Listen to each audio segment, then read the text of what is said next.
Boa tarde, Mariana. Prazer conhecê-la finalmente. A gente ouve falar muito de você. Eu sigo o perfil também do Global Legal History on the Ground nas mídias sociais. É uma satisfação. Eu tenho 3 perguntas. Uma primeira mais introdutória, né?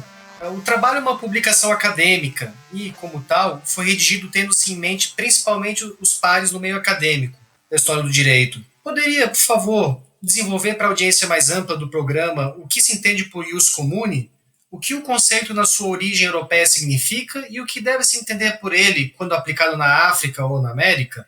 A segunda pergunta seria: magistrados portugueses aplicavam direito local ou se limitavam ao direito de origem europeia, sendo o direito local aplicado exclusivamente por autoridades locais? E 3. É possível notar diferenças substanciais no tratamento pelas autoridades portuguesas do direito local entre a América e a África, com base em fatores como maior densidade populacional, organizações políticas distintas e assim por diante? Obrigado. Bom, obrigada.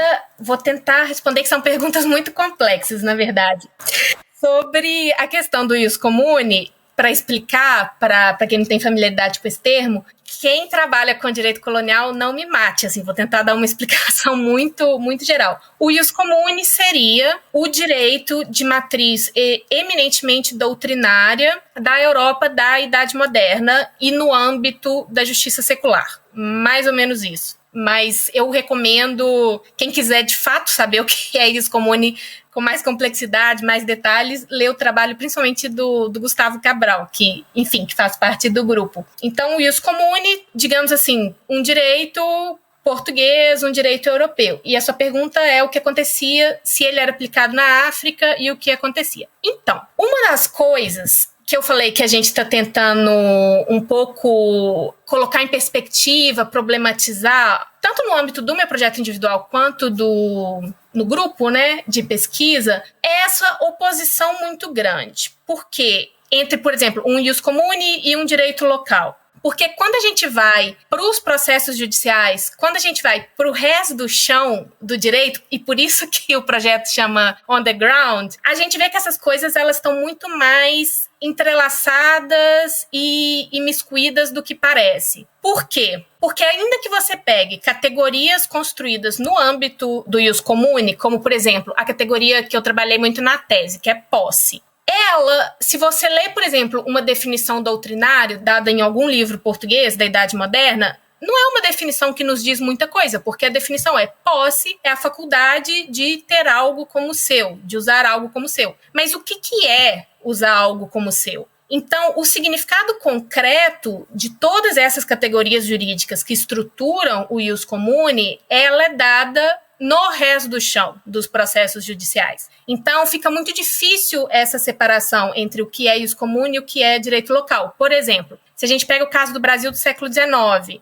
usar algo como seu significava plantar determinados tipos de cultura, não era qualquer tipo de cultura, construir determinados tipos de edificação, não era qualquer tipo de edificação. E no caso do Brasil do século XIX, inclusive matar indígenas do local foi usado em alguns processos judiciais como usar algo como seu, faculdade de usar algo como seu. Então, a gente tem procurado trabalhar não com uma visão tão dicotômica, ius comune e direito local, mas com uma coisa muito mais entrelaçada e, portanto, construída em outros lugares que não só na Europa, em Portugal. E aí a pergunta sobre se os magistrados portugueses aplicavam direito local. Mesmo assumindo a dicotomia, que, novamente, tipo assim, na minha pesquisa eu não assumo, de direito ius comune e direito local. Mesmo assumindo essa dicotomia, o sistema... Eu acho que a gente pode falar que eles aplicavam direito local, porque, na verdade, o sistema na África portuguesa era muito complexo, porque à medida que Portugal avançava militarmente e ia conquistando o interior de Angola, por exemplo, vou falar do caso de Angola, que é o caso que eu tenho mais familiaridade, ia se assinando tratados de vassalagem com os sobas. Os sobas eram os chefes locais. E em muitos desses tratados de vassalagem havia um acordo de que os sobas continuariam com a jurisdição, com o poder de administrar a justiça, principalmente em algumas áreas do direito, digamos assim. Então você tinha os magistrados portugueses nos juízos, nos julgados. Você tinha sobas com poder de jurisdição, que tinham assinado tratados de vassalagem com os portugueses, e existiam instituições mistas. No caso específico de Angola, existia uma instituição que chamava Tribunal de Mucanos. O Tribunal de Mucanos, ele tradicionalmente era comandado pelos sobas e ele se ocupava de discutir os casos de escravização, se era escravização legal ou ilegal. Porém, no final do século XVIII, os capitães mores e outras autoridades coloniais portuguesas, eles começam a assumir mais e mais o controle do Tribunal de Mucanos. Então,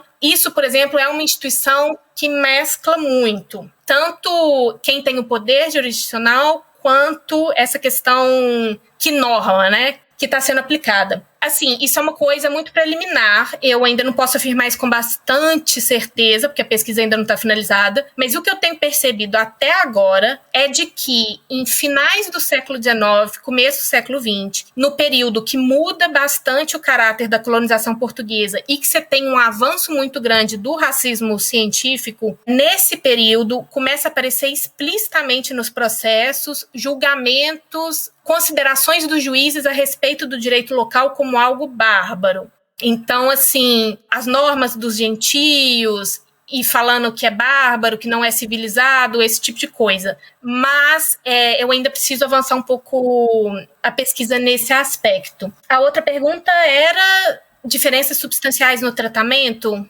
Isso, do direito local em relação à América e à África, por diferenças, né, das características da população em termos de organização. Então, por exemplo, você pega uma ação de liberdade em Benguela e uma ação de liberdade no Rio de Janeiro. Vai ter um conjunto de princípios e de categorias jurídicas que vai ser muito parecido. Mas uma leitura atenta mostra as diferenças. Então, na verdade, é assim, é uma cultura jurídica compartilhada, claramente, mas existem as peculiaridades locais, digamos assim. Eu vou dar um caso de Cabo Verde, porque está um pouco mais fresco na minha cabeça, que essa semana eu falei dele, que eu acho que vai ficar bastante claro. No Brasil, os escravos sempre entenderam como um direito seu de que, uma vez que eles tivessem o dinheiro, eles poderiam comprar a sua liberdade, ainda que o senhor não concordasse. Existia essa noção. Porém, essa noção só foi reconhecida e começou a ser aceita pelos tribunais mais para o final do século XIX,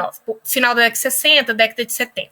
Mas a ideia de que eles tinham direito de comprar a liberdade mesmo contra os senhores existia. Aí você vai para Cabo Verde. A mesma ideia existe nas ações de liberdade em Cabo Verde. Porém, ela sempre aparece envolta numa retórica muito religiosa. Então, assim, por caridade, por religião, por moral religiosa, os senhores deveriam libertar os escravos que apresentem o valor da alforria em dinheiro. Então, assim, é a mesma ideia. Ela aparece com uma característica mais específica em Cabo Verde, que eu não vejo nos processos do Brasil, esse discurso religioso por trás. E em Cabo Verde, os juízes, em geral, aceitavam esse argumento. E no Brasil não. Isso, por exemplo, eu acho que se explica por conta de que no Brasil, nesse período, meados do século XIX, você tem uma expansão do café, com o interrompimento do tráfico transatlântico de escravos, o que gera um aumento da mão de obra,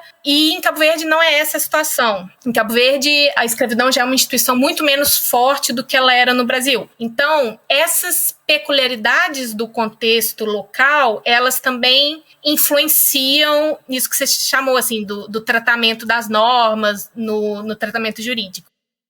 Só uma curiosidade, agora que você respondeu a propósito do caso de Cabo Verde, e sobre a relevância do componente religioso. Na verdade, só chamou a minha atenção. Até onde você tem visto, tem alguma razão particular para o componente religioso ser mais relevante em Cabo Verde do que em outras colônias que você já observou? Olha, não sei, Nathalie. Até porque está muito, muito inicial ainda essa minha pesquisa com as ações de liberdade em Cabo Verde. Então, assim, eu não vou arriscar responder essa pergunta, não. No futuro, quem sabe eu consiga te responder. Mas a questão da religião é importante, eu acabei nem mencionando, mas, por exemplo, em Angola, a gente vê, não na documentação do Tribunal da Comarca de Benguela, mas alguns artigos, por exemplo, da Mariana Cândido, eles mostram que havia um envolvimento das autoridades eclesiásticas nessas discussões judiciais a respeito de liberdade e escravidão também.